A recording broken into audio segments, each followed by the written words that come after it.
بسم اللہ الرحمن الرحیم۔ السلام علیکم۔ 7 مئی 2020 بروز جمعرات متحدہ عرب امارات کی خبروں کے ساتھ آپ کی خدمت میں حاضر ہیں۔ فلائی دبئی اور ایئر عربیہ نے پاکستان کے لیے پروازوں کی بکنگ شروع کر دی۔ ایئر عربیہ کی جانب سے پاکستان، بھارت اور مڈل ایسٹ کے لیے فلائٹس کا سلسلہ عنقریب شروع کیا جا رہا ہے۔ اس سلسلے میں ریٹرن ٹکٹس بکنگ شروع کر دی گئی۔ اماراتی ایئر لائن کے مطابق کراچی، پشاور، ممبئی، دلی، ڈھاکہ اور کولمبو سمیت ایشیا، یورپ اور دیگر خلیجی ممالک کے لیے ریگولر فلائٹس کے لیے ٹکٹوں کی بکنگ شروع کر دی گئی۔ امکان ظاہر کیا جا رہا ہے کہ مئی اور جون میں ایئر عربیہ کی جانب سے پروازیں شروع ہو جائیں گی۔ ایئر عربیہ کے علاوہ کسی اماراتی ایئر لائن نے عام پروازوں کے لیے ٹکٹوں کی بکنگ کا اعلان نہیں کیا۔ ایئر عربیہ کے مطابق 1 جون 2020 سے کم قیمت ٹکٹس میں کراچی، پشاور، ریاض، جدہ، قاہرہ، بیروت، دلی، ممبئی، ڈھاکہ، ماسکو اور کولمبو سمیت کئی اہم شہروں کے لیے پروازیں شروع کی جائیں گی۔ ایئر عربیہ کی جانب سے انہی بین الاقوامی شہروں کے لیے پروازیں روانہ ہوں گی جن کے لیے اماراتی اور متعلقہ ممالک کی سول ایوییشن اتھارٹیز کی جانب سے اجازت مل جائے گی۔ ایئر عربیہ کی جانب سے شارجہ سے کراچی کے لیے پرواز کی ریٹرن ٹکٹ 1071 درہم مقرر کی گئی، جبکہ پشاور کے لیے ٹکٹ کا ریٹ 1452 درہم مقرر کیا گیا۔ اس سے قبل اماراتی سول ایوییشن کی جانب سے پروازوں پر پابندی کے بعد ایئر عربیہ نے اپنی تمام فلائٹس 30 مئی 2020 تک منسوخ کر دی تھی۔ ایئر عربیہ کے ترجمان کا مزید کہنا ہے کہ ہم صورتحال پر مسلسل نظر رکھے ہوئے ہیں۔ اگر فلائٹس کے شیڈول میں کوئی تبدیلی کرنا پڑی تو اپنے تمام مسافروں کو اس بارے میں آگاہ کر دیا جائے گا۔ فلائی دبئی کی جانب سے بھی اعلان کیا گیا ہے کہ وہ 12 جون کو دبئی سے کراچی کے لیے پرواز روانہ ہوگی، جس کی ٹکٹ 725 درہم کے عوض دستیاب ہوگی۔ اتحاد ایئر ویز کی جانب سے 16 جون کو کراچی کے لیے پرواز روانہ ہوگی، جس کی ٹکٹ کا کرایہ 1334 درہم ہوگا۔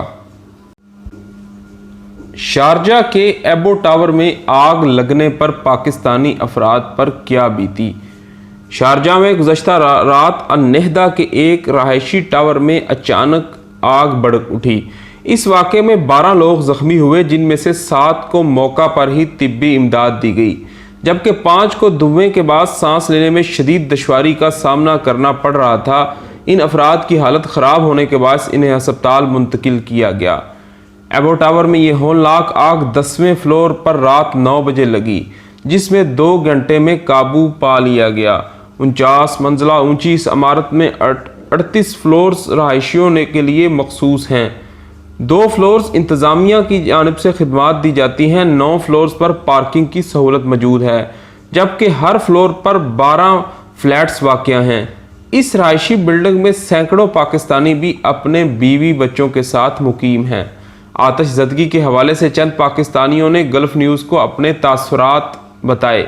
پاکستانی خاتون آمنہ عادل نے بتایا کہ میں اپنے خاوند اور 2 بچوں کے ساتھ اس بلڈنگ کے 36ویں فلور پر رہائش پذیر ہوں۔ افطار کے بعد میں اپنے خاوند اور بچوں کے ساتھ اپارٹمنٹ کے ہال میں بیٹھے گپ شپ میں مصروف تھی کہ اچانک میرے سامنے والے اپارٹمنٹ میں مقیم میری سہیلی دوڑی دوڑی میرے پاس آئی اور بہت گھبرائے ہوئے انداز میں بتایا کہ ہماری بلڈنگ میں آگ لگ گئی ہے۔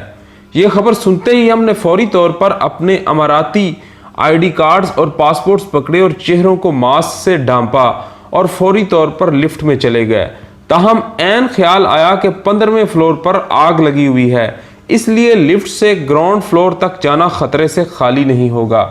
اس لیے ہم 20ویں منزل پر پہنچ کر لفٹ سے باہر آ گئے اور پھر سیڑھیاں اتر کر گراؤنڈ فلور تک صحیح سلامت پہنچ گئے۔ اس واقعے کے بعد ہمیں نہیں سمجھ آ رہی کہ اگلے چند روز ہم کہاں گزاریں گے۔ اس وقت تو ہم سب لوگوں کا پارکنگ میں بیٹھے آگ کے بجھنے کا انتظار کر رہے ہیں۔ آتش زدگی کا شکار ہونے والے ایبو ٹاور میں مقیم پاکستانی جمیل جہازیب نے بتایا کہ اس بلڈنگ کی 21ویں منزل پر واقع 2 بیڈ رومز کے اپارٹمنٹ میں اپنے بیوی بچوں کے ساتھ رہائش پذیر ہوں۔ جس وقت آگ لگی ہم سب بہت زیادہ گھبرا گئے۔ میں پریشانی میں صرف اپنا